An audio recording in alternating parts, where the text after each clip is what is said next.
Murdoch. I'm coming to get you. Remember, Sally, when I promised to kill you last? I lied.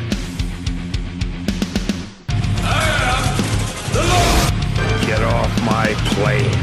I have come here to chew bubblegum and kick ass, and I'm all out of bubblegum. John, I'm not gonna shoot you between the eyes. I'm gonna shoot you between the balls. The disease. And I'm the cure. I'm gonna take you to the bank, Senator Trent. There can be only one. Dead or alive, you are coming with me. Yippee-ki-yay. I'm going to kill them all, sir. Good evening, and welcome back to Give Me Back My Action Movie. I am your host tonight, Pete, because the movie this week fell on my name. It is the month of chaos. We spun the wheel of pain, and it fell solidly on this guy's name. And what, by chance, did I pick for this week? I'll tell you in just a minute. Charlie is with us tonight. Hello, Charlie. How you doing tonight, bud? How much trouble am I in tonight? I'm a little better than last week. I was thinking that we might have a new rating system. Not after this that one. bad. Not That's what I said. that good.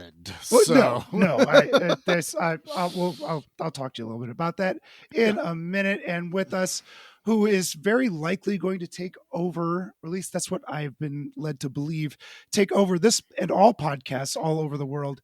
It is my bestie BFF podcaster, Anna. How are you tonight? Yes. Oh, I'm okay. I would Ouch. prefer to go back to last week. But I'm here, and what you're saying, Pete? We're watching a movie tonight. That's how I feel. Watching a movie, We're watching a full-length movie. almost 2 hours long. Pete, come on. That's the Takashi Miike signature. That is though. Takashi Miike, right? And just like Anna's saying, we are watching a Takashi Miike film. I think this might be the first one we've done here on Give Me Back Action and Horror. Oh, Yep. nice. It's we vetoed Ichi the Killer. Yeah, we vetoed. Yeah, that. I was ready to pick Ichi's. that one, and then I watched like the first 20 minutes, and I went, nope. I'm yeah, glad you didn't pick it. Nope. I struggled with that. Yeah, it's that's a rough one. I must have erased that from my brain, that scene, and like the rest of the movie is still really weird and troubling. Yeah. But Yeah, that's but the. that was- It's that was like too it much. does. It never lets up. It's just all, Right. and especially for the Mhm. women. Like the Mhm. women get the shit into the stick Yeah. in that movie. It's bad. So watch Ichi the Killer at your own risk. Yes. At your own risk. Yeah. But anyway, tonight, again, Takashi Miike is directing this one from 2015. It is called Yakuza Apocalypse. It is a movie, ladies and gents. It's I'm pretty sure there is no trailer for this that Charlie will play because it's all in Japanese. I Yeah. tried my hardest. Dude, I found Yeah. it in German. I couldn't find it in English. How's that for some shit? Yakuza Frankenstein is what. Hell Yakuza. I have no idea. There was no English dub, no nothing. So, Pete, you had a good run, I did. but no trailer. I did no trailer. I did real good for about a year, Almost a year. almost. a year. You've been doing really good. Yeah. Now we restart the Yeah, sign. yeah, Zero I got- zero Pete picks since it's Zero no since a days trailer. Since no Since it- English. So with that, no trailer. Sorry, folks. Go watch it on YouTube. It's that will give you a taste of what you're about to get into. And if you know, Yes and no. If you watch the trailer, you're still going to be fucking confused. Yep. And you're going to watch the movie and still be fucking confused. Yep. Yeah. I assume this is both of your first time watches. Mhm. Oh, I go to sleep to this every night, Pete. I just always pop this on. It's just like a warm blanket. Jackie isn't and I cuddle up together, Aw. pop on a little Yakuza Apocalypse, and drift You get off into, You get a slumber. frog. You get a frog furry at the end. Yeah. Sure, we'll call it that. I called it a battle toad. Battle so, toad? yeah. That was Hashtag not my battle toad. Not my such battle. a what the fuck moment. It sure is. Yeah. This is my third or fourth watch. I was going through Miike's catalog, the ones I could get easily.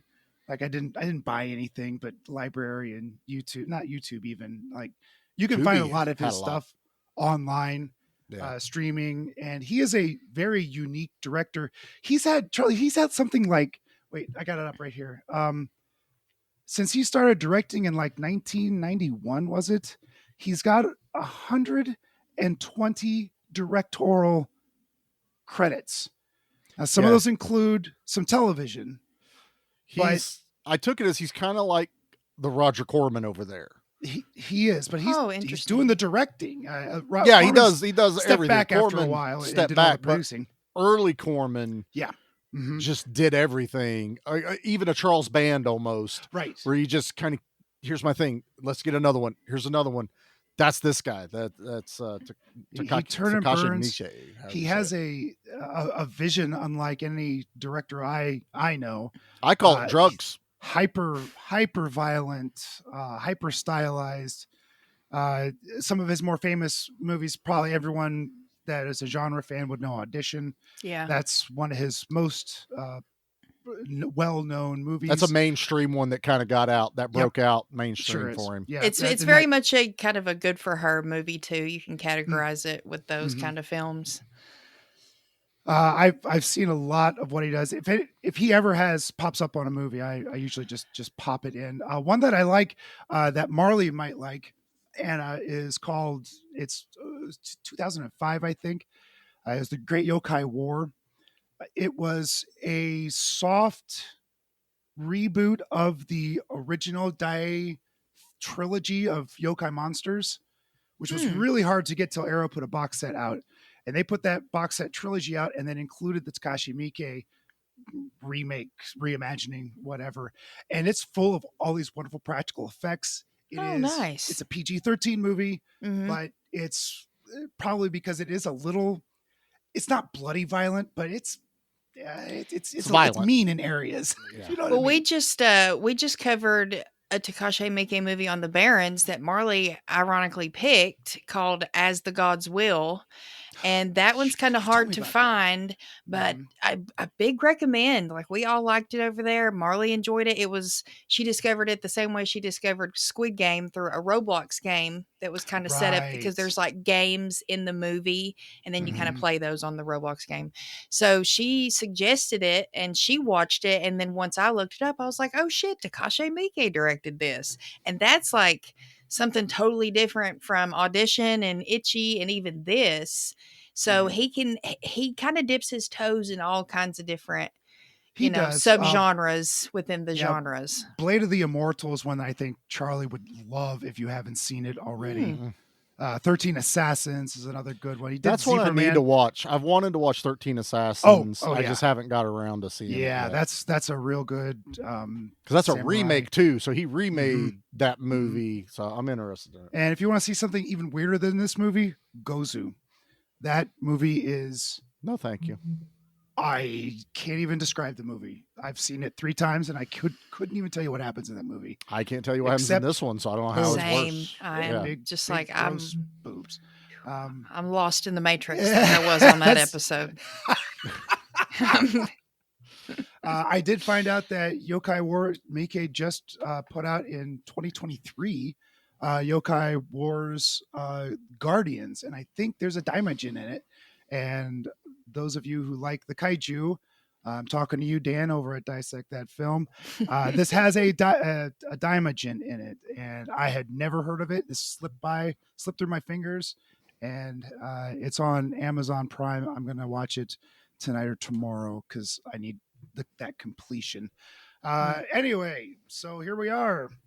Takashi Miike's Yakuza Apocalypse. I did find this at Half Price Books for like $3 and gotta have it. Nice. You overpaid. So, like I said, Takashi Miike has a unique vision. You can't deny that this movie is beautifully shot. The gore is very, very good. The kung fu in it. This is a action horror, and some would call it a comedy because there are some laughable bits. Like what the fuck? Like But- the fucking frogs and the Start- guy with the beak. Start to end, this is a what the fuck is going on movie. Truly. So the movie starts with it's a Yakuza family or family. Sure, Gang. gang, It's called a whatever. gang. Yeah. The Yakuza gang. That's actually, they're like a governmental body. They're actually benevolent. They're not allowed to steal, or they of course collect money from the citizens, but they do have they have a big heart. It's a Yakuza clan with a big heart. They Sure. actually like their citizens, and the boss, what's his name?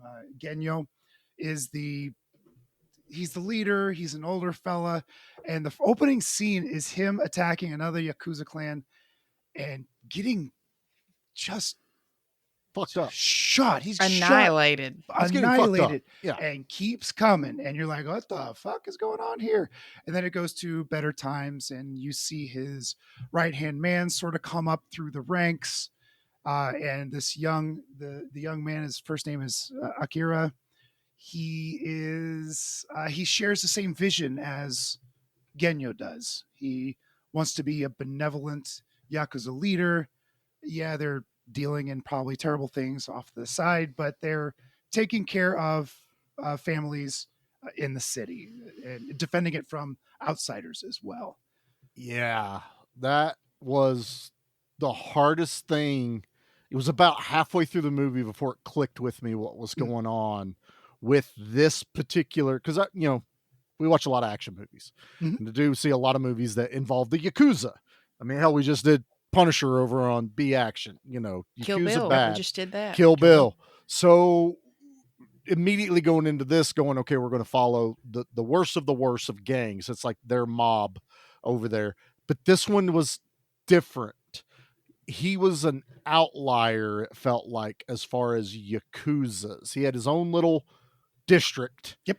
And that was his. Sure. These are my people. You pay me, but I'll take care of you. And it got really weird the way he takes care of them too. But it was odd. And about halfway through, I realized he's basically said, fuck all the other sects of Yakuza and other people that are in charge, and just made his own little empire right here. That comes around later, and it's dropped here and there that he was part of a bigger community, a bigger clan, and then broke away. And I tend to think that he broke away when he became a vampire. Oops, spoilers.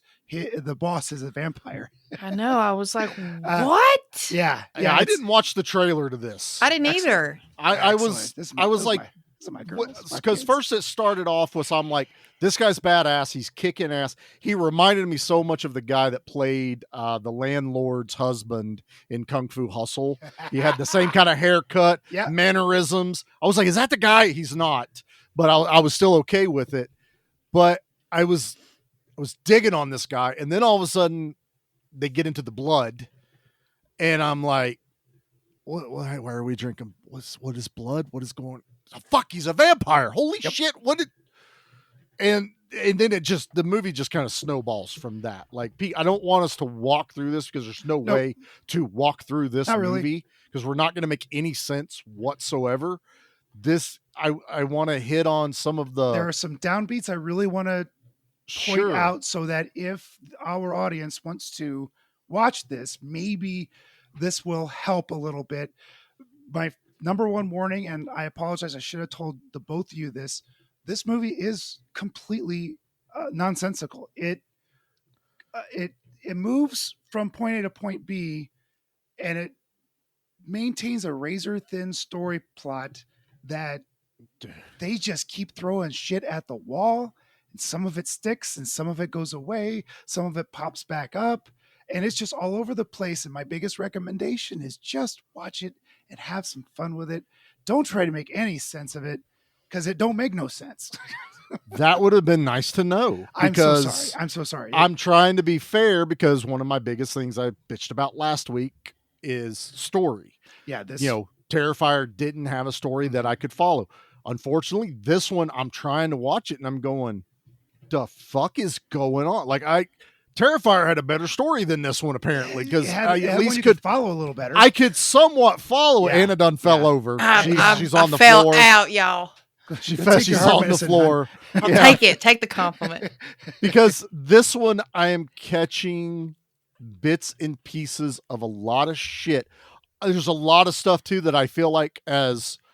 I'm going to say it like this, outsiders that I don't understand the culture and I don't understand references that went over my head. And then all of a sudden they start throwing in mythical creatures. Like, the only reason I know what a kappa is from fucking Ninja Turtles 3 when they kept calling them kappa. And this motherfucker's got a turtle shell. And I went, that's why they kept calling the Ninja Turtles kappa. Flat spout in his head. I was, but I just said that there's a Ninja Turtle in this movie with a beak that I don't know how that dude talked. I kept watching his mouth and I was just like, that is the most uncomfortable prosthetic. God. Like that guy better got paid good. It literally looked like part of his mouth though. Like it did. It looked gnarly. Like he was actually had it attached to his teeth somehow. It moved with his mouth, and it looked abnormal. But and I'm guessing, and again, this is where I think there's some lore. I don't know. Apparently, kappas have a very, very bad stench because everyone covered their mouths and nose when he was around. He had these weird looking hands. He's still humanoid-ish, but a lot of other like weird features to him, and he just pops up out of fucking nowhere in this movie. And twice, and you could have cut both of those scenes out and we would have the same movie. You would have no issue whatsoever with it. You also have, like, I kind of got excited when the cloaked guy showed up with the coffin on his back. Yeah, the priest. I think the priest and Mad Dog, whom we're going to talk about real quick here, I think they're part of the larger Yakuza that's trying to bring this clan back into the larger Yakuza community. That's exactly what I picked up later. That was because he kept saying, we want you back in, and he kept rebuking them. But the second he showed up in town, number one, to go back to my Kung Fu Hustle, because I had that in my mind, because this was supposed to be a comedy, he reminds me of the two guys with the harps that would throw the weapons through the strings. But then I was also going, wait, is this like an anime that I don't know about? Like this is some cloaked fucking vampire hunter D looking character walking in, pulls out this plumbing fixture out of his coffin that I'm like, I think I pulled that out of a shower once. And and it did something to the vampire guy. And I'm like, I am missing so much. Like I normally don't need to be walked through a movie, but it usually means I have at least some sort of knowledge of what's going on. This one, I am like, the fuck is happening right now? Like straight up just confused. And it's even to the point, Pete, if you'd have even said, Charlie, don't worry about the story, just roll with it, I think I still would have been going, the fuck? What? Like, this is just ideas on screen shot beautifully. There's some blockbuster movies that aren't shot this well. Like, this guy can frame a shot, transition, the lighting is gorgeous.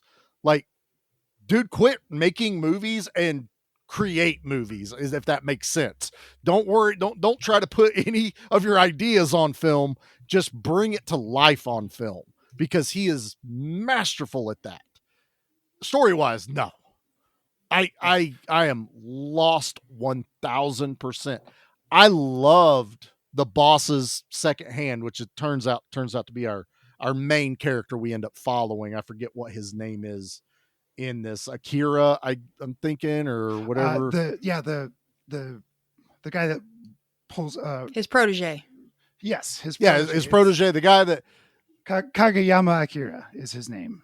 Yeah, so and they call him Kageyama throughout the movie. I went with their first names, not their last, because it's easier to say. I'm looking at IMDb and it says Akira Kageyama, but Kageyama, that's fine.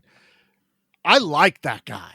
Like, he's got a real Brotherhood of the Wolf look to him. He has he had a nice like Mark Dacascos. Mark Dacascos. He's got that sharp, thin face with that intense stare. Oh God, I Uh-huh. loved it. When some of those guys would attack him, he would look at them and he'd give them that animalistic.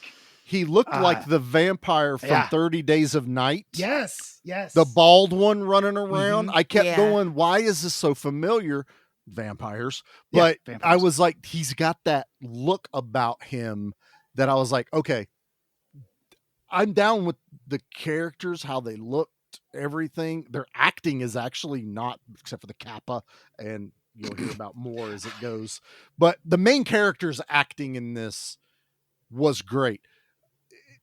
A lot of soft talking at the beginning of this. It takes a little bit to get going, and there's no dub. And I really, really, really think the subtitles were missing some translation context, that they would pull up the actual word that they think it is. But I was like, the way they're talking, I don't think that's what they said. You know what I mean? Like the English translation didn't translate well. Usually to the storytelling. subtitled version is a much more accurate than a dubbed version. I agree, but I still think something got lost in translation Maybe. on a lot of things. Just argue to to English and Americanify it, whatever you want to call. Anna, you're being awful quiet over there. What's your thoughts so far into this as we get going? Well, at the start of it, it just kind of felt like every other violent foreign Japanese film. Like I was like, okay, here we go. Gangs, they're going to be fighting. It felt a lot like The Raid. That opener it felt like The Raid.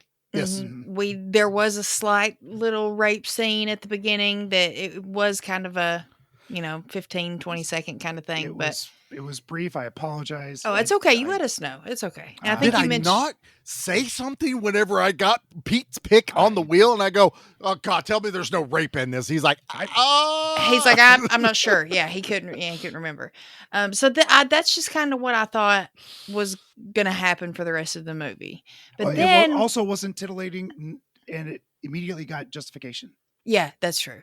Yeah. But then once Boss died and we find out that he's a vampire, I was like, I was not expecting this twist. Like that just kind of got thrown in there. And once they put the vampire in the storyline, then they're like, okay, it doesn't matter what else we throw at it. It's going to stick because we can use the vampire excuse. And if there's vampires, that means there can be other mythical creatures. And it'll just work. Completely fair. That you nailed it. Yeah. Nailed it. And then for the rest of the movie after that, like I gave it some time because I thought at first it was going to be like vampire stuff. And that was not it. I mean, it was basically like fighting. And then, there were some scenes where people got bit. We did get that with the civilians and stuff because Boss tells him, don't hurt the civilians. You have to learn to control yourself. He's teaching him something without telling him what's going to happen. Right. And I did find that interesting because as it goes, you're realizing basically the protege is doing everything wrong. Oh, yeah. For this sure. entire movie. And Boss was teaching him not only to protect the civilians because you kind of need them to survive, but there's a reason we need them to survive. And I was like, looking back, I go, there is some clever writing in this, but it's not till you're done and you're at that point you're ruined. You're like, I'm not going to watch this again. Yeah. Especially that ending. Oh God. Yeah. I'm saving that. We'll get to the end towards the end because I have a lot to say about the end of this movie. I don't know why. But Anna, you nailed it right there. You did. Because I'm like, the second you involve supernatural, nothing matters anymore. I also have to point out that as an action fan, when you try to hide Mad Dog in glasses and nerd outfit, and I already know who the fuck that is, that I'm going to be like, something's getting ready to happen because that's fucking Mad Dog. Okay. That's Al Leong for 2025 right there, that's the sir. younger version of Al Leong. Yes. And I love that. I mean, from the Raid 1 and 2, because he got recast in the role in part 2 because he dies in part 1. He's in John Wick 3 because he's one of the twins that beat the shit out of John to a draw, which was amazing. But I see him in glasses, a backpack, like a Revenge of the Nerd style. Yeah, he's got a flannel on, and flannel button up, and I'm like, he walks up to the boss during this intense stare down. I swear he did, but it was this intense stare down, and here goes fucking Mad Dog walking up, and I went, "Oh, some shit's getting ready to happen." And I love that it was more or less like, "Oh, the audience isn't going to know this unsuspecting guy is going to cause some shit." I'm like, "No." I did. First time I saw this, I did not recognize that guy. I don't know. I didn't know. I've only seen the raid the once for the show. Charlie, it was a year ago or so. Oh yeah. So I didn't know who this cat was, and he snuck up behind the boss and says, "Hey, am I on the way to Akihabara or something like that?" And then just starts beating the shit out of boss. Wham, wham, wham, wham. And I about jumped out of my seat the first time going, that little shit is, he's good. I knew who it was immediately. It didn't work on me. I was calling it out. I believe I even said something to Jackie. I'm like, it's Mad Dog. I was like, it's the guy from the raid. I'm like, that dude's fucking awesome. He's and fast. He that fights guy's so fast. And I'm kind of still in the movie at that point. And then when he kills boss by like twisting his head off, I was like, several turns, all the way around, and then lifts it off his shoulders and just kind of tosses it aside. It's great. And I was like, okay, boss is a vampire. This weird Van Helsing looking motherfucker is part of something that the boss was part of. So Mad Dog has to be like a powerful being too. Mm-hmm. Well, come to find out, he's not. He's just a regular dude till the end of the movie. And I'm like, so you can't there's no consistency on who is strong and how strong they are. Even our Kajiyama is supposed to get the boss's power because the boss's head bites him to transfer the virus or the vampirism to him. But we find out, and this is when I really lost my shit, Pete. Not only do they get bit and turn into vampires, they're not just vampires, Pete. What are they, Pete? They're Yakuza vampires. They're Yakuza vampires. Of course they are. What else would they be? I had no words. I went, what? Like this guy got bit, and I know that they threw the little line earlier that everyone's giving him shit that he hasn't gotten the tattoo. It's a rite of passage. My skin is sensitive. I was like, wow, what a wussy way to not get a tattoo. Yeah, that's a big old wiener comment. My skin is sensitive. I can't explain it. It's insensitive. But you get bit by a fucking Yakuza vampire boss. Boom. Tattoo appears on your back. Yep. And lightning flashes and a face appears over the what do you call it? Whatever you call the picture of the samurai on there. I want to say it's like a kaji, okay. Something like that. Mm-hmm. Anyway, like it's a normal human face, but it shows a vampire, which foreshadowing the end of the fucking movie. I lost it, and I was like, okay, maybe it's because he's the boss. He had special vampire powers. Nope. Anybody that gets bit in this movie becomes Yakuza vampire. And fast. Like, it doesn't take much time for them to turn, although as Kageyama is going through the movie, he's developing, and they even say later on in the movie, like, he's awakening, which means he's becoming more powerful. Because he was bitten by the boss. I got. So it's a direct... it was taking time, and story developing. He has like his own like Igor that's helping him through the movie that was feeding the boss. I've been trying to wrap my head around the guys crocheting in the basement. They were food for the boss, but why are they in the basement crocheting? I have a theory. Well, if you're going to keep hostages, you might as well put them to work doing something. That's right. Well, see, I was thinking real hard about this because they dropped this little nugget that our civilians, our people, their innocents, their blood is sweet. They are the tastiest. It's addictive. Yeah. Yakuza that aren't vampires taste bad, real bad. Don't want to eat Yakuza. I'm like, well, that's some convenient planning for the end of the movie. So I was like, why was the boss feeding on prisoners in this little restaurant? And it dawned on me. He is reforming Yakuza to be good and innocent so they taste good. So the one guy he stomps their feet when they do something wrong, and that one guy, he finally like clicks with him to turn. It was like the Christian turn the other cheek. This was, I present my right foot, you bruise it, I will now present my left foot. And because he did that, it was their way of being, oh, you're reformed. And they immediately took him back here, and we know what he did because we heard gushy, ooey gooey sounds. And I was like, he's making his own food. He's taking the bad so he doesn't have to kill his civilians or civilians that were bad, in life, reforming them, crocheting, Demolition Man. That's immediately where I went. I'm a fucking seamstress. And once they reform, their blood tastes good and he can feed on the good blood. Pete, I didn't want to get that fucking deep in this movie, okay? I'm glad you figured it out because I sure as fuck didn't. No, I do not think very hard about this movie at all. It's just a lot of fun. My brain didn't know what else to do. I was watching this movie and it's like, I don't know how to feel. It's just, cannot compute.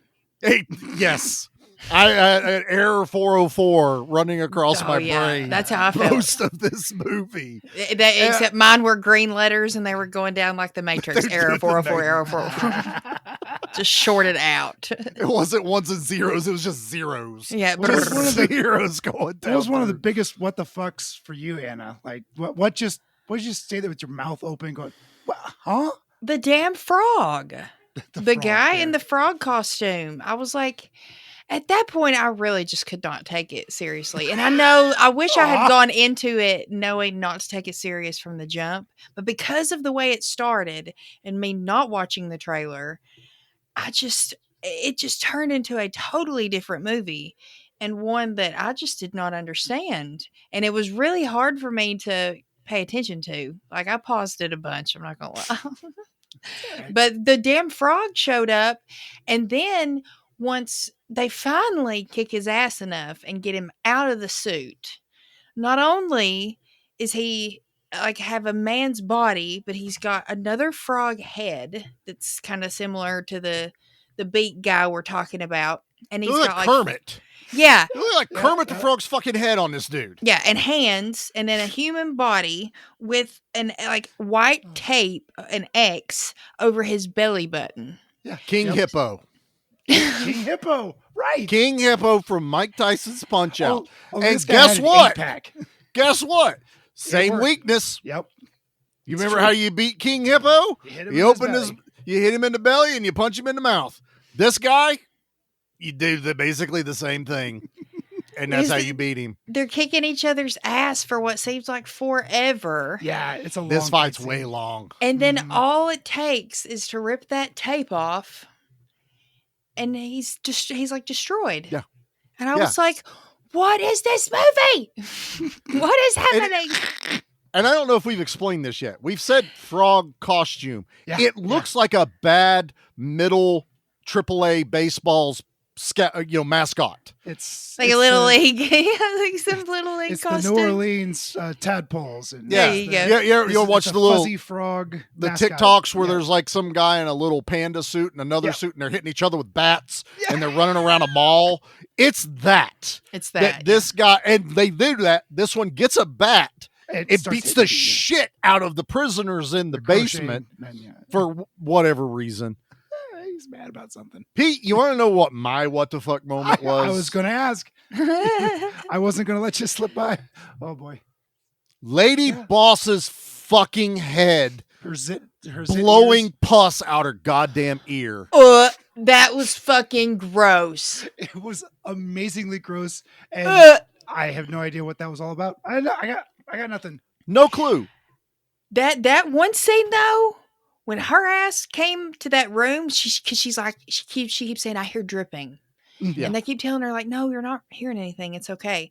Well, then later on, she comes upstairs where they're at, and she's like peeking one-eyed around that corner of that door. That was creepy as shit. I was like, this bitch is weird. It's like they tried for creepy, but I was also going, this is supposed to be comedy. She's not hiding. The door is in the middle of, it's like a 2-door thing, and only one of the doors are over. Yeah. They can see her this whole time. She pokes a hole in the paper. She pokes a hole in the paper so she can see through it, but everyone's staring at her like, bitch, we can see till she closes the other door. This is the paper door from Punisher all over again. Right. But I was just like, because she talks about this dripping, and I was like, oh, maybe they're like bosses, because I thought she turncoated on the boss. Like she was working with the Kappa and the Van Helsing dude. And I kind of think she was, because they're all together later. A couple of points, yeah. So I was like, oh, she's like cursed. She's hearing this like drip, but then everyone else can hear it. And they drag this out for like 15 minutes in this movie. And then she like dips her head sideways and pus falls out. But that's not the part. It's the part when the other dude walks up beside her going, "You okay, boss?" And it fucking air cannons white shit on his face. Shoo.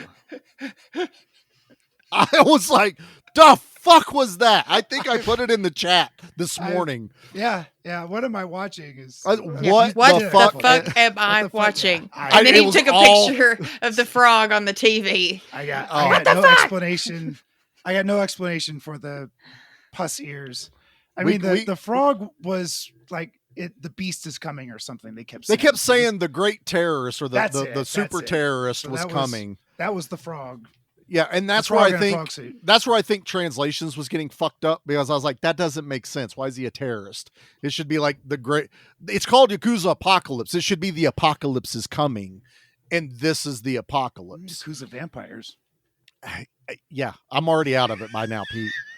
Once I got past the prisoners figuring that shit out, I was done. I'm like, I'm not figuring anything else out in this movie. Too much thinking. It was just way too much. That's your problem. Don't think. And so it was about last night. It was about 11 o'clock. I looked at Jackie and I went, shit, I was supposed to watch the movie. And I wasn't exactly tired. So I was like, let's start it. We got about an hour in, and I was falling asleep. So I was like, I'll finish it in the morning. So Jackie only got 1 hour. She didn't make it to the frog. I had to tell her about the frog you this can sit morning. Her down tonight. She saw the kappa, and she was like, the fuck is that? And I went, guess what? It got weirder. She goes, no. Uh-huh. I said, oh, it got a lot weirder after the barely after scratching the the surface of the weird that you're about to encounter. And they kept, I was just like, follow Kojima. I like what you're doing here, because he gets addicted to killing civilians, and basically turns the town into Yakuza vampires. And they're all like on his side. So all the civilians did it by accident, though. I mean, he was ultimately responsible for it, but he was still learning his vampire powers and what he should and shouldn't do. He attacks somebody, turns him. That guy turns and attacks his wife, turns her, and then they go chase some schoolgirl down the street. Oh God! And the look of glee on the wife's face as the husband is sprinting after this poor schoolgirl. She's just like, honey, and runs after him. And you hear this slurping in the background. She starts eating the schoolgirl's leg. Like he's in her throat, and she goes down for the vein going up your leg. And I was like, holy fuck. And I was like, oh, so immediately I'm going for other movies I've seen. And I'm like, oh, now he's going to have to fix his fuck up. Mm-hmm. Like these are all going to turn against him, and it's a vampire infestation. It's going to be 30 Days of Night, but Yakuza style. No, they formed their own fucking gang, and have meetings. They kind of just keep to themselves. I thought when I first saw this, I thought at one time, like, okay, so there's going to be a big vampire battle at the end, right? The outsiders are going to come in, and the town vampires are going to defend their territory. And yeah, I was expecting a giant battle. Yeah. I did love the kid. Yeah, that we're told that off. God, that was so fucking weird. It's like, what is he doing? Why is he doing what I thought he was doing? Then ends up not being what he's doing. It was the weirdest fucking thing. And I know he did it on purpose because this kid's yanking on his hair, and I'm like, oh, he's going to strip his hair bald, or he's going to have like this streak of no flesh, and that'd look cool. No, he just ends up with a crew cut or some shit underneath the hair. It looked like a haircut his mom gave him at some point. But during all of this, we find out that the town is like in the middle of like this recession, they call it, which I'm guessing translation should have been more like depression or something like that. And the kid offers himself to his dad to kill him so his dad can continue living and surviving. One less mouth to feed. Yeah. This is where we get the boss is a very benevolent boss. He gives him money, spares the life. And that's where Koji, whatever his name is, Kageyama goes back to this kid, and he's like, I'm going to make you one of me now, basically. And he picked the right dude to be his right-hand man in this movie. Anybody that can wield an axe, I'm usually a fan of. I'm a fan of this kid. This kid's feral in this movie, and I'm here for him. Yeah, he's feral. I wanted that movie. That's the movie I wanted to follow. Them versus the Yakuza. Take out the fucking demon shit that goes on later and the kaiju at the end, and leave it just Yakuza versus Yakuza vampires. And I would have been like, this movie's weird, but I'm here for it because it was bloody, it was violent, there's decent fights, there's great gore, but they just go off on this weird fucking fever dream of... Fever dream is a really good word, yeah. Of a movie. And you know what? I think it's time for a commercial, and then we'll start the fever dream once we come back. I'm already in one. You want a war? Well, you got it right after this.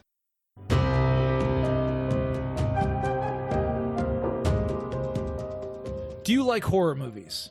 Do you like hanging out with your buddy? Do you like cracking jokes and having a good time? Do you just like fun? Well, consider checking out Spoils of Horror. We are an hour-long podcast that comes out every single week. We're not doing reviews. We're just going to hang out, talk about the movies we love with each other, and hopefully the ones you love too. Covering everything from the popular, the lost, the forgotten, and the bizarre. If you're looking for a good podcast and a good time, you're going to want to check us out. We're on all major podcasting platforms, and you can find us on Instagram and Twitter. Check it out. We'll see you there.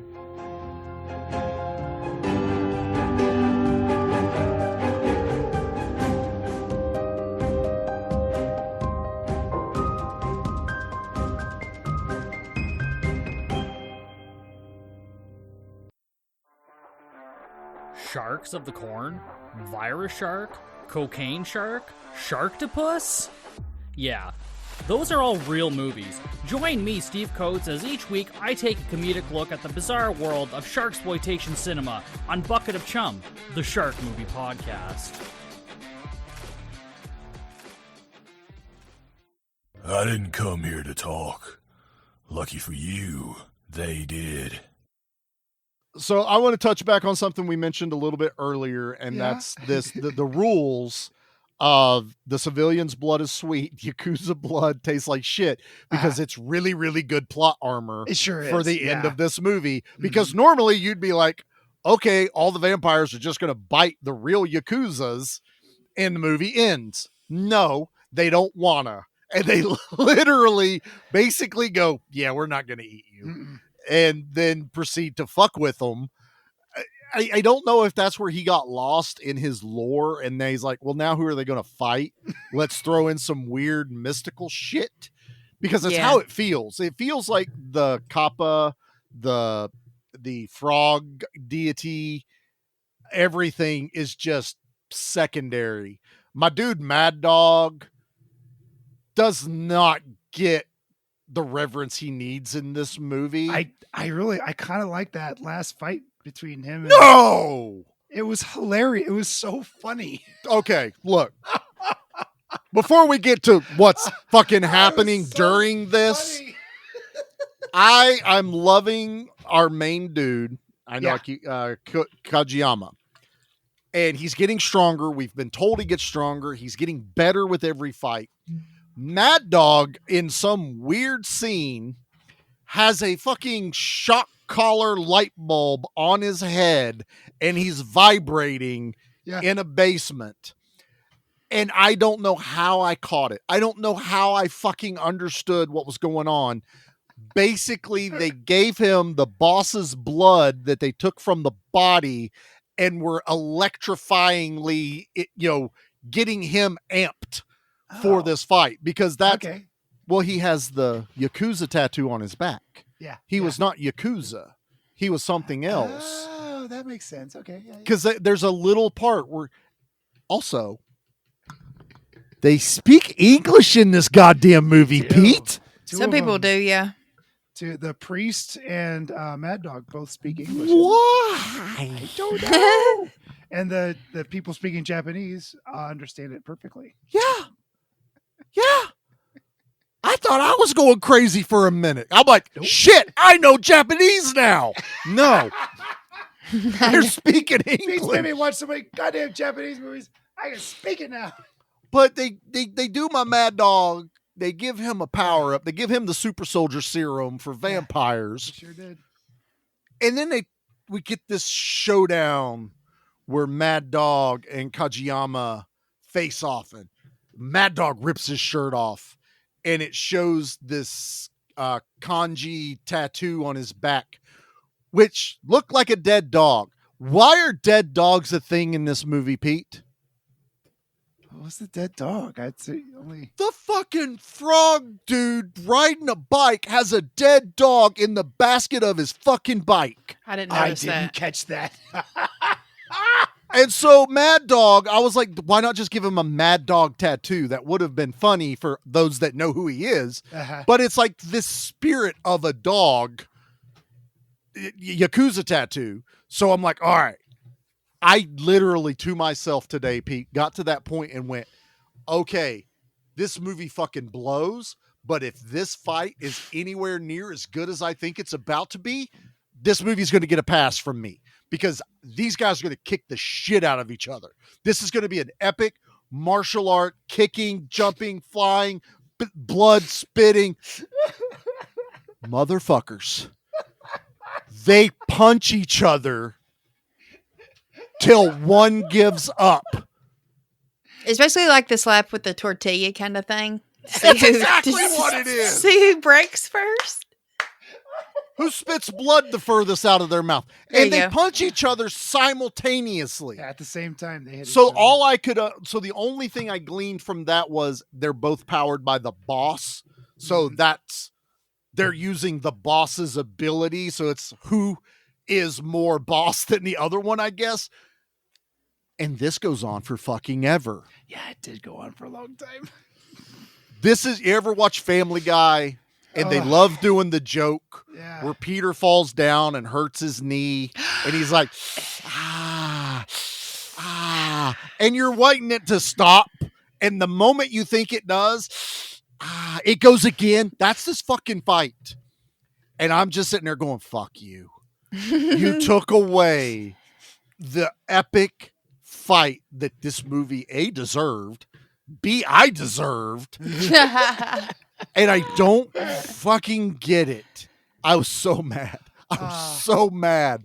And then Mad Dog got beat, and this guy wins. And then throughout all this is a weird fucking earthquake happening. Kajiyama beat the shit out of Frog Dude and then took the Band-Aid off his belly button, and Frog Dude burst into shining light and evaporated into the ether, only to find out that we land on this hand-painted drawing of Mount Fuji. Yeah. And an earthquake happened. So during this fight, an earthquake is happening, and we as the audience get the treat of seeing what's happening during this. Pete, buddy, I've asked for you to do kaiju movies. I've begged. You've gave me 2 now, and they've both been giant middle fingers. So Pete, would you please care to tell everyone what the fuck this kaiju is? Well, it's the guy in the frog mascot costume. That's breathing fire, stomping around little soldiers, quite literally miniatures, little tiny hand painted miniatures. You know what it reminded me of? It's Psycho Goreman. At the end, when Psycho Goreman goes nuts and starts the story and everything. That's Gorman did it better. Yeah, Gorman did it better. Man. He really did. Yeah. PG nailed it. This is literally paper mache. Wasn't even trying to make those beautiful Japanese miniatures. Nope. It's somebody's train set.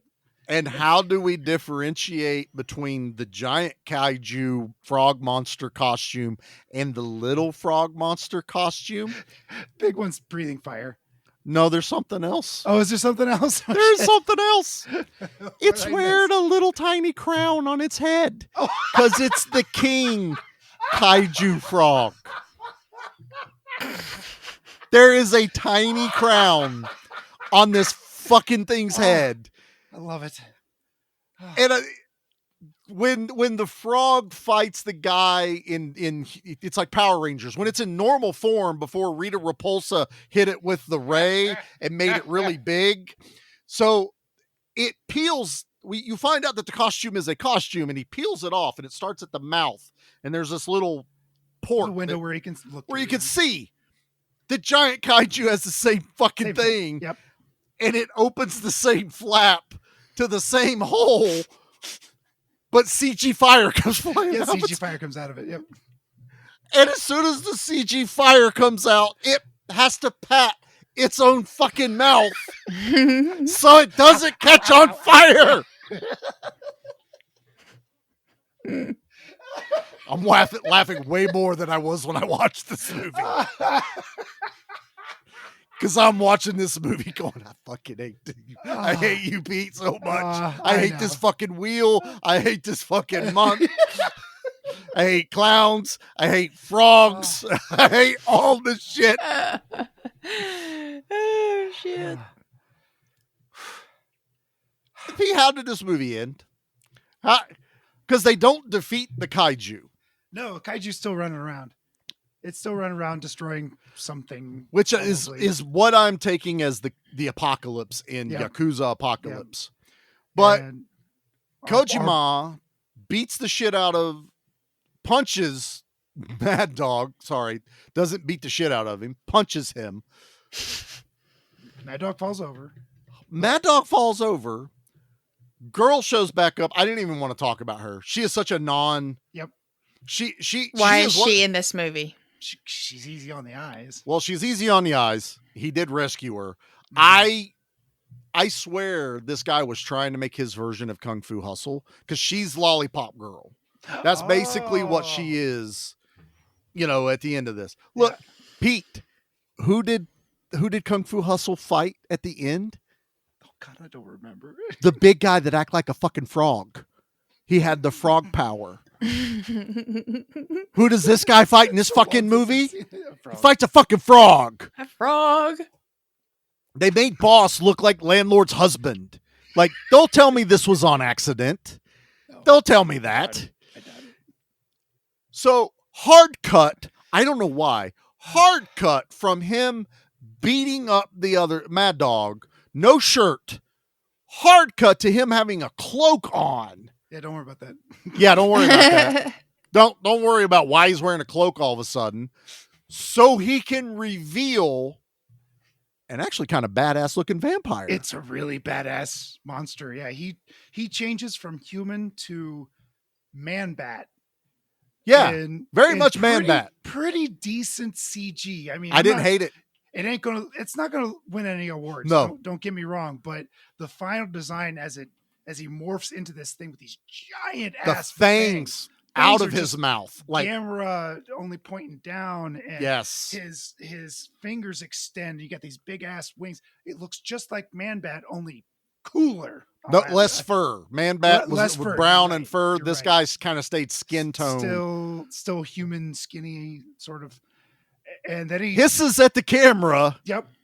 Credits roll. And done. Credits hard ending. That's how I felt. Yeah. I love that. What was this?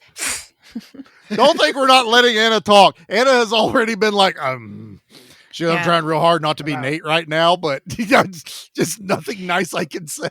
Well, Nate can, like I've said, Nate can just pull shit out of his ass that's relevant to what we're discussing that in a way that I just can't do. That's totally off the wall. This is off the wall enough. You don't exactly. need more. It's like, what else can I throw at it that it has not already thrown at me? It literally has the kitchen sink, and I swear to God, there's a scene. I swear there was a guy walking around carrying a kitchen sink in the background. There's so many extras in certain scenes where there's just all sorts of stuff going on in the background. I couldn't catch it all.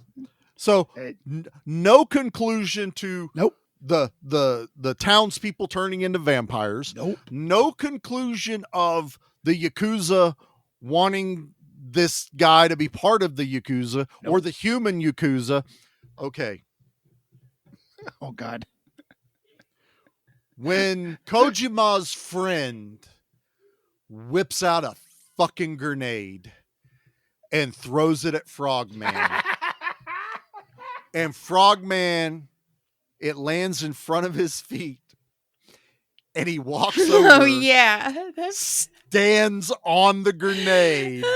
And I'm like, oh, look at the balls on this motherfucker. No, Charlie, you're getting ahead of yourself. Launches him up Looney Tunes style as if he's Wile E. Coyote that lit a rocket up in the air and comes down with a karate chop onto Kojima's buddy's head. And all it does is like bend him down, but we're supposed to believe it was the force of 1,000 suns went through this guy's body, and now he's dead. I really wish his legs would have crinkled like an accordion. I wish or went into the ground. That'd make it. Like bury him down. And then I did like the other guy who flips out 2 grenades, even though he watched what this fucking thing did with grenades. Ran at him, and what we find out is Frog has Psycho Toad powers from Futurama and can mind control you and makes him pause, cross his arms, and blow the fuck up. Pieces of dude everywhere. That's another lost opportunity. I thought for sure the lower half of his body would have been standing there. That would have been, yep. I think there's definitely some missed opportunities right there. Takashi, you totally missed an opportunity. Totally missed that one. All right. Well, I don't know what to tell y'all. Okay. I don't know, but that's the end of the movie, if you want to call it that. That's the end. It stops that abruptly. It's done, and heavy metal Japanese music starts playing. And I went, good song. Don't try to win me over now. Okay? Don't try to win me over now. We're done. We're done. Done, Tubi. Thank you. Good night. All right, let's get into the thing. Yeah. Leave anything for us? Just bodies. Body count. Body count. Body count. Body count. I hated working on this. This was not only was the movie nonsensical, everyone that talks about this movie apparently have the same brain bug, because I got numbers everywhere from 17 to 57 people die in this movie. There is no in between. And I was having trouble going, wait, who does die in this? Because they all turn into fucking vampires. Yeah, does that count? Yeah. There's a few Yakuza that die. Boss dies. But I read that one guy went, well, the boss kills a shitload of people in the first part of the movie. Does. And I went, oh, that. So anywhere from 20 to 50, your guess is as good as mine. I'm not going to go back and count. I can't do that. If you want to, I don't recommend you do it. So let's pick our favorite. Have you ever killed anyone? Yeah, but they were all bad. Oh, Anna, did you at least find a kill that you liked in this movie? Yeah, probably the bosses, actually, because I mean, we didn't mention he died, but he got his head twisted the fuck off and then ripped off. That was shocking. And then to see that head come back to life and basically spill all the lore and bite our main guy. Yeah, I got to go with the bosses. Because then at that point, everything changed. And I was like, vampires? What? And I had hope. That's when I still had hope in this movie. Well, see, at that point, I've seen other Japanese movies where there's a floating, disembodied head running around. And that's not unusual to me. It's weird, but it's not unusual in this type of movie. Pete knows the movies I'm talking about. You know, there's all kinds of them. But yeah, this movie just got really fucking weird. Pete, what's your favorite kill in Yakuza Apocalypse? It was going to be the frog getting run over by the truck, because I love me a dummy kill. Oh, yeah. Like, you throw a dummy off a cliff, I am on the floor. I love it. This one was a semi-truck with a Gatling gun and bling all over it. This was what looked like a city garbage truck with lights and RGB and chrome and lots of chrome. It looked like it came from LED a rave. Lights. Or going to, or going to a rave, or is a rave. Is a rave. Right? I have no idea. It's like a Yakuza party bus. There you go. Yes, you party with it's all late night. You see that commercial that runs, hey, go party out with the Yakuza party bus. 1-900-555. You know, all these vampire chicks showing their tits. And then the bumper transforms and 2 giant miniguns come out the front end of it. Right. So, but if they run over the frog costume, which didn't have anything in it at the time, and drag it, like push it across the pavement. Another lost opportunity was Miike should have had some sort of blood smear under there. Or the Frogger sound effect from when Frogger got ran over.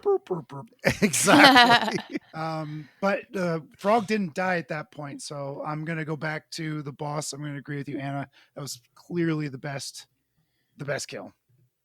Where they yanked the boss's head off. Really, it is a good one.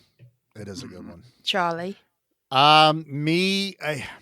Since you've both gone with that one, it's probably the best kill in this, but because I brought it up and I did laugh at it, it's dude that gets blown up by Psychic Frog with the grenades, because a lot of stuff felt very cartoonish.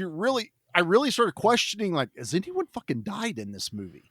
Like, I really was thinking that, aside from the boss, because old chick's head, pus pours out of it for no goddamn reason. I'm like, so an axe to the head, and then both of her ears exploded with pus. but the head, for a moment, I thought the axe was stopped by her head. Like, it didn't kill her, because she's still reacting to the kid. And I'm like, well, did it kill her? No, we didn't even talk about her fucking plan to rebuild the town with the Teletubby babies popping out of the ground, doing this little dance. The fuck is that? They were like mandrakes from Harry Potter. They were mandrakes. You're right. I have no idea what that reference is, but I will nod my head in agreement. They were exactly like mandrakes. No fucking clue what that is. But it's dude holding 2 grenades and gets blown up by the frog. It should have been Mad Dog's death. It should have been an epic fight, death, and I didn't get it. It's bullshit. Okay, let's rate this. And in honor of Mad Dog, because he didn't get the send-off he needed, instead of Al Leong's, how many Mad Dogs are we going to give Yakuza Apocalypse? That's the fight at the end. All standing in front of each other, doing the whole, like, getting ready to fight. They put their wrists up against one another. And, again. On and on and on. Oh, God. Anna. Hello. How many new alliances are you going to give Yakuza Apocalypse? So I will more than likely never watch this movie again. I'm sorry, Pete. I love you, but I'm gonna use your way of thinking and give this a 5. Just because okay I'm thinking of it like somebody out there will like this movie. So somebody will. So did you read any reviews? There's not a lot. I've got a really good trash opinion if you don't have one. I was going to have one, but I'm more than happy to let you read it tonight. You can read them.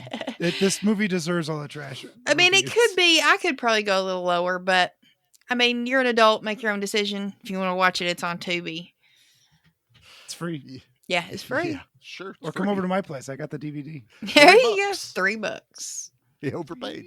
$3. Charlie, how about you, bud? I hate that Anna went that high because I didn't want to go that high. This movie doesn't deserve that high. Yeah, you're right. It probably doesn't. It's shot beautifully. Mm-hmm. That is its biggest redeeming quality. It does have fights. They're not great. Action's pretty good. It has a good idea. It's got a good idea. If it had given me the fight I wanted at the end, I probably would have been like 5.5, even a 6. If it had given me what I wanted, it didn't. I was scratching my head. It made me think about shit I didn't want to think about. This movie gets a 2. It's just a 2. I'm sorry. Like not even a 1. Like a 2. Oh, a 2's, remember, here, a 2 is worse than 1. 2's worse than a 1, I know. Yeah, 2's worse than 1, but it's not negative Terrifier. So you're at least got a couple up on that one. But I don't even know who to recommend this to because people that like kaiju movies aren't really going to be into this because they're going to be like, the fuck is this? Where's the kaiju? People that like Kung Fu Hustle are going to be like, this is nothing like Kung. And you're going, yeah, you're right. I don't know I have to exclude Pete in my categories. Pete over here, I don't know who's going to love this movie. Bring Pete back over. You know what? Spoils of Horror, if you're listening, this is a great movie for y'all to cover. You know what? I would love to hear what they would have a blast with this. So. I want to hear how much Steven loves this and how much Leo fucking hates it. Yeah. That's what my guess is right now on that because they don't give it numbers, but you'll know in the tone of their voices what they rank this movie, where they land on the spectrum. That's exactly it. All right, Pete, you brought this. You put it on the fucking wheel. What are you ranking? He understood the assignment as well. I don't think anyone did. I don't think it doesn't mean we have to be painful. The Wheel of Pain was just a name. Why is it called the Wheel of Pain then? It was just a name. It just meant you can make something you love. I take put things it on there. literal, Charlie. Literally. No, you're just saying that because last week. The Wheel of Beauty. That'd be different. I'm saying it because of both weeks. That's why I'm saying it. Charlie, he's already fed up. Pete, rate this thing. The first time I watched this, I was gobsmacked. I'm like, what? Just like you guys, what the fuck am I watching? Second time I watched it, I said, what the fuck am I watching?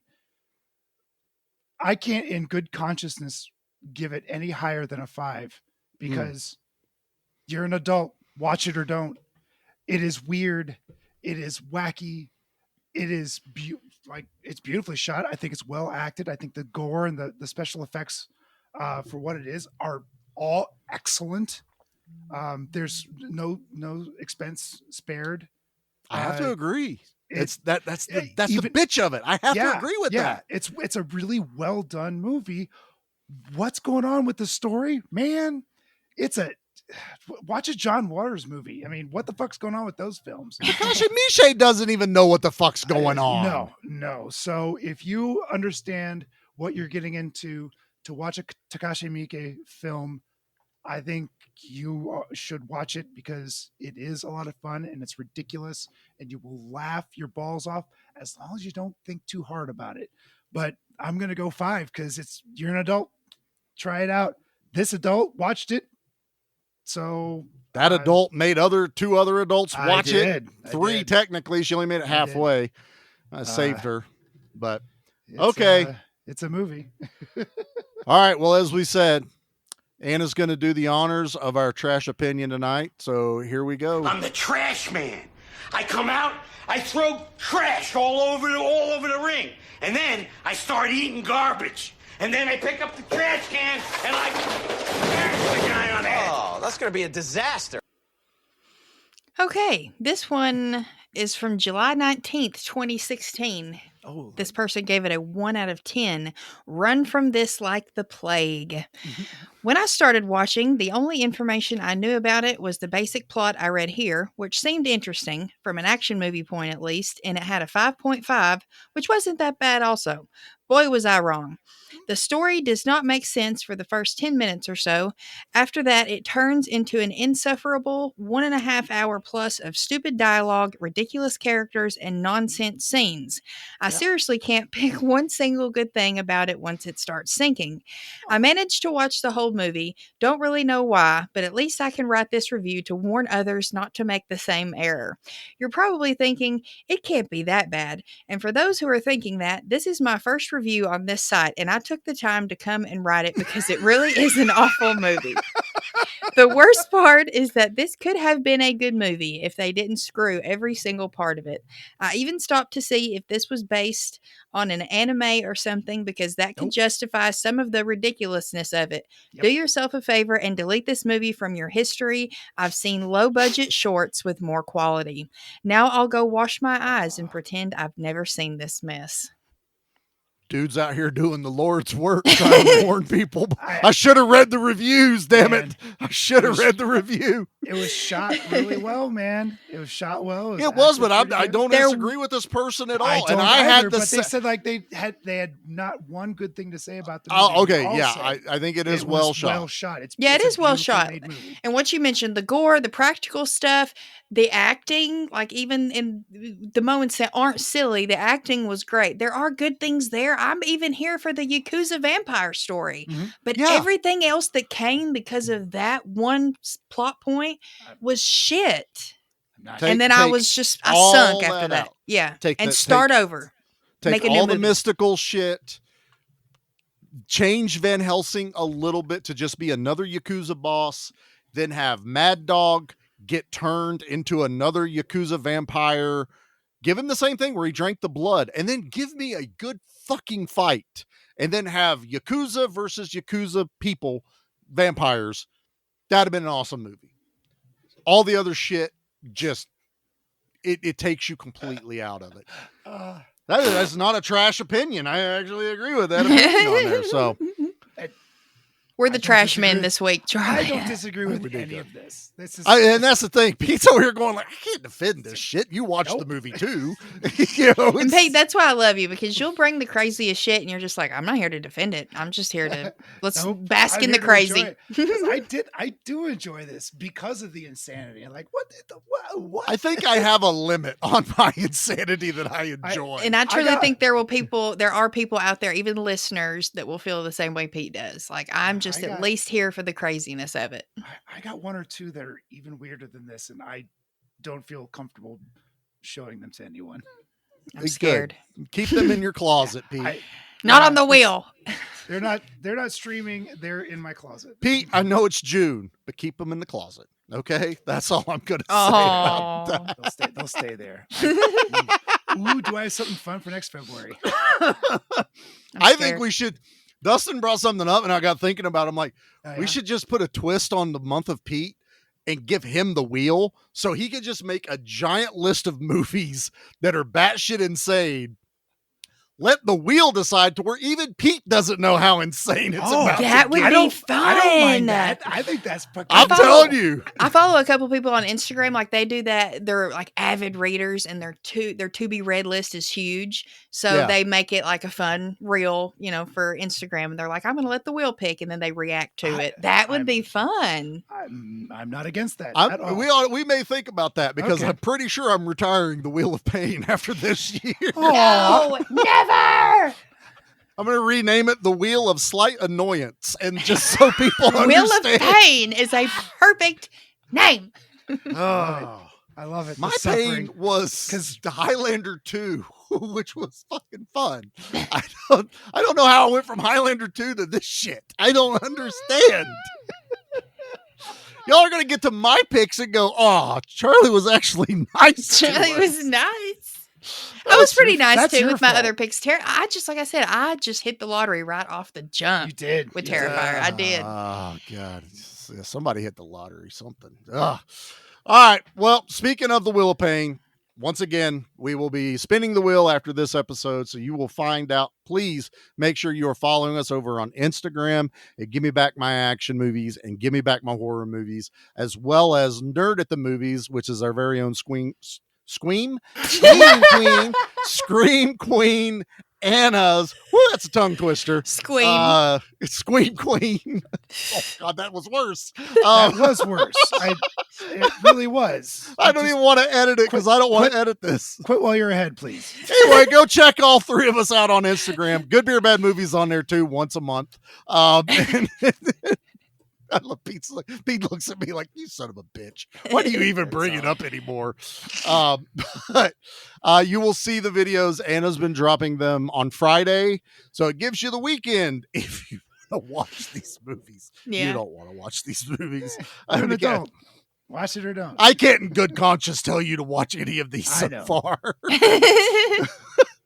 But you will find out. And so next week will be our second horror pick for Month of Chaos, Wheel of Slight Discomfort. I'm rebranding it. I don't care what anyone says. I'm totally. We don't need a rebrand. We do mild not discomfort. mild discomfort. I got you, Pete. Thank you. Yeah. It's like that genie. You got to worry about how you worded it.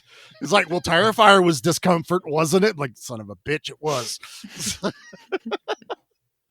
So if you want to keep up with the chaos, follow us everywhere else. We're on Facebook, Instagram. Anna, you're just on those too, ain't you? You're not on TikTok or anything like that. Yeah, no, I don't do none of that. Yeah, I'm off X. I got tired of it, so I ditched it. So follow us over there. We got a pretty good following. Instagram's the big one to be checking in on us. And we are in countdown mode. While this may be the month of chaos, this is rolling into my favorite time of year. It's like my Christmas. Only in July. It is month of action. Let's go. And that is steam rolling towards us. Pete, I was nice to you this month of action, sir. Dude, I was nice y'all, to you. I'm going to tell you right now. Tell you right now, y'all. Charlie picked fucking bangers. I have a lot of homework to do. Pete, you said you saw it. I'm wondering, did you scroll all the way up and see Give Me Backs, or did you see B Actions? I don't remember. Exactly. That's what I'm worried about. Yeah, we'll talk about it offline. Disregard B Actions. Go up and look at what he picked. Yeah, you don't have to do us. those. The other one. Bangers. All right. We will be back next week. Thank you guys for listening, and more chaos will ensue, I guess. Here we go. Yes. Bye. Bye.